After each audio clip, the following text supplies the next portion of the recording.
તે માટે આખો મારો પરિવાર તમને મળવા માટે આવ્યો છું. નમસ્કાર.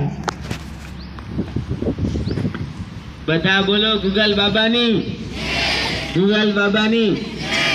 હું ગૂગલ તમારી આજુબાજુ જે રહેતા માણસો પણ ન શોધી શકે તે હું શોધી શકું છું. હું દરેક વસ્તુને શોધી શકું છું, દરેક માણસને શોધી શકું છું, દરેક કોયડાનો ઉકેલ પણ લાવી શકું છું. આથી હું કોણ? ગૂગલ બાબા. બધા બોલો ગૂગલ બાબાની.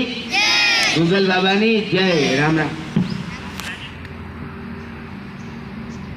ઇન્સ્ટાગ્રામના બધાને રામ રામ રામ રામ. હું છું ઇન્સ્ટાગ્રામમાં વિવિધ રીલો જોઈને તમે વિડીયો બનાવીને ફોટા પાડીને તમે પૈસા પણ કમાઈ શકો છો તથા તમે તેમાં વિડીયો જોઈને શિક્ષણ પણ મેળવી શકો છો. રામ રામ. હેલો મિત્રો, હું છું ફેસબુક. સોશિયલ મીડિયાની શરૂઆત મારાથી કરવામાં આવેલી છે. તેમાં આપણને હજારો મિત્રોને વિડીયો તથા ફોટા મોકલી શકીએ છીએ. તેમાં ગીવરતી અને ફ્રોડ પણ બની શકે છે, તેથી તેનો ઉપયોગ સાવધાની રીતે કરવો. હેલો વિદ્યાર્થી મિત્રો, હું છું સ્નેપચેટમાં તમે ફોટા પાડી શકો છો અને સ્નેપચેટમાં અલગ અલગ ફિલ્ટરો આવેલા છે. તે ફિલ્ટરો તમારા ફોટા તમે સફેદમાંથી કાળા અને કાળામાં સફેદ કરી શકો છો અને સ્નેપચેટમાં વિડીયો પણ બનાવી શકો છો. તેથી સ્નેપચેટનો ઉપયોગ વધારે કરવામાં આવે છે. હાલો મિત્રો, હું છું વોટ્સઅપ. જેના દ્વારા તમે સ્ટેટસ ચડાવી અને દેખાડો પણ કરી શકો છો અને મારા દ્વારા કોઈને પૈસા પણ મોકલી શકો છો. તમે ચેટ પણ કરતા હશો. જે ચેટ તમે કરો છો તમારા મોબાઈલમાંથી તો ડિલીટ કરી નાખો છો, પણ મારા પાસે હંમેશા માટે તે ચેટ સેવ હોય છે. તે માટે વોટ્સઅપનો સારી રીતે ઉપયોગ કરવો. બધાને રામ રામ.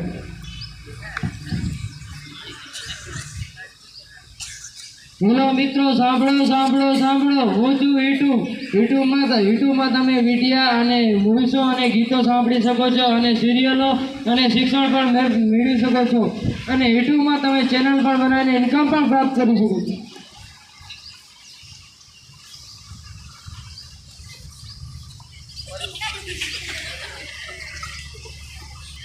હલો મિત્રો, તમે મને બધા ઓળખતા જશો અને નહીં ઓળખો તોય પણ ઓળખી જશો, કેમ કે હું ઇન્ડિયાની નંબર 1 ગેમ છું અને તમે મારા વિડીયો બનાવીને યુટ્યુબને પણ ભેજી શકો છો અને એ તમને ઇન્કમ આવશે.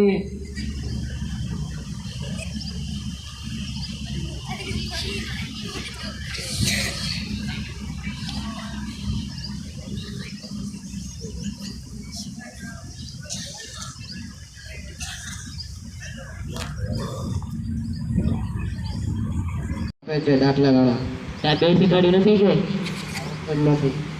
દાખલા જલ્દી બીજો કાંઈ ઉપયોગ ના કરે.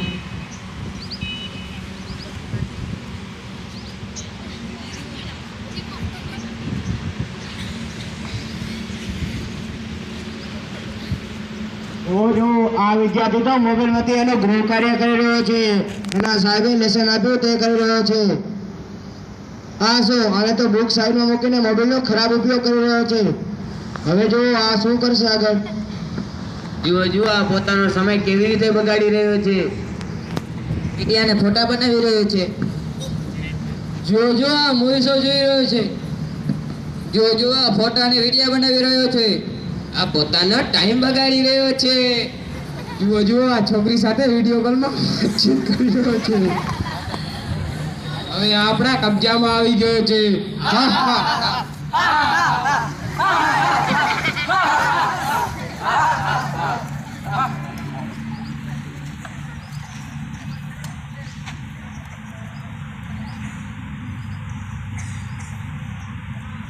જો આખી રાત મોબાઈલ જોતા જે સૂઈ ગયો છે. હવે આને ઉઠાડવો પડશે.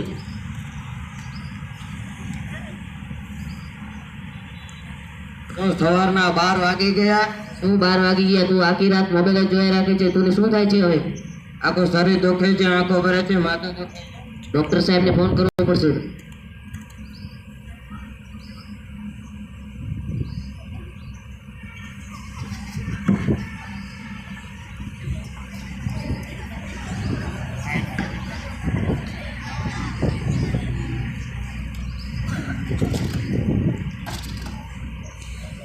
તમારા ભાઈને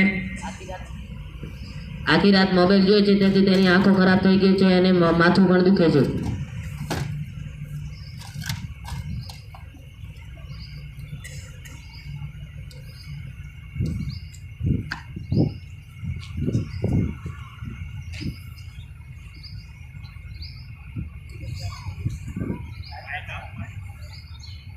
ઊંડો શ્વાસ લે.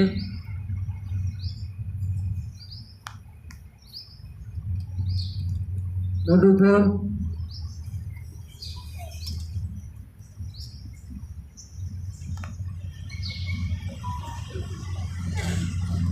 તમારા ભાઈને વધારે પડતું મોબાઈલ જોવાના કારણે એને આંખોમાં નંબર આવી ગયા છે અને એના માટે ચશ્મા લેવા પડશે. જો આવી જ રીતના જો આ વધારે મોબાઈલ જોશે તો એ શિક્ષણ છોડીને એના મગજ ઉપર વધારે જ અસર થશે, તેથી તે માનસિક પણ થઈ શકશે. એ કહેશો તમે ડૉક્ટર સાહેબ હું કરવા તૈયાર છીએ. તમારા ભાઈને જો તમારે મોબાઈલની લત છોડાવી હોય તો પહેલાં તો તમારે મોબાઈલનો ઉપયોગ ઓછો કરવો જોઈએ. તમે જ જો મોબાઈલનો ઉપયોગ વધારે કરશો તો તમારા ભાઈ પર એની જ અસર થશે અને તમારો ભાઈ પણ મોબાઈલનો ઉપયોગ વધારે જ કરશે. તમારે એને મોબાઈલનું નહીં પણ આપણા શાસ્ત્રોનું, આપણા ભારતના ઇતિહાસનું જ્ઞાન આપવું જોઈએ. ભાઈ ડૉક્ટર સાહેબે શું કહ્યું છે, હવે શું વાંચવાનું છે? પુસ્તક વાંચવા મને.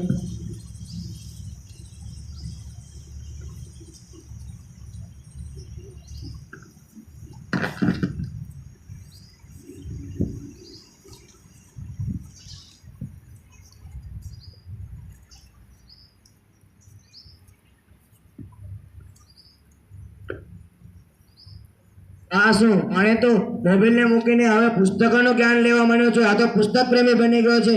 હવે જુદી જુદી એપોનો કોણ ઉપયોગ કરશે? અમારું કોણ થશે? પરવીન, હું ગૂગલમાંથી માહિતી પ્રાપ્ત નથી કરવી. એટલે પ્રવીણ ઊભો થા, રીલો નથી જોયો તારે? ઊભો થા પ્રવીણ.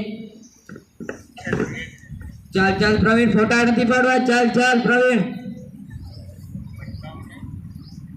ફેસબુકમાં વિડીયો અને ફોટા નથી જોવા? પરવીન, મૂવીઝ અને ગીતો નથી સાંભળવા. એ પરવીન ઊભો થા, તારે સ્ટેટસ નથી જણાવવા? વિડીયો કોલમાં વાતચીત નથી કરવી કે? અરે પ્રવીણ ચાલ ચાલ, ગેમ નથી રમવું. આ તો હવે ગેમ જ નથી રમતો, હવે મોબાઈલ જોવાની હસતું.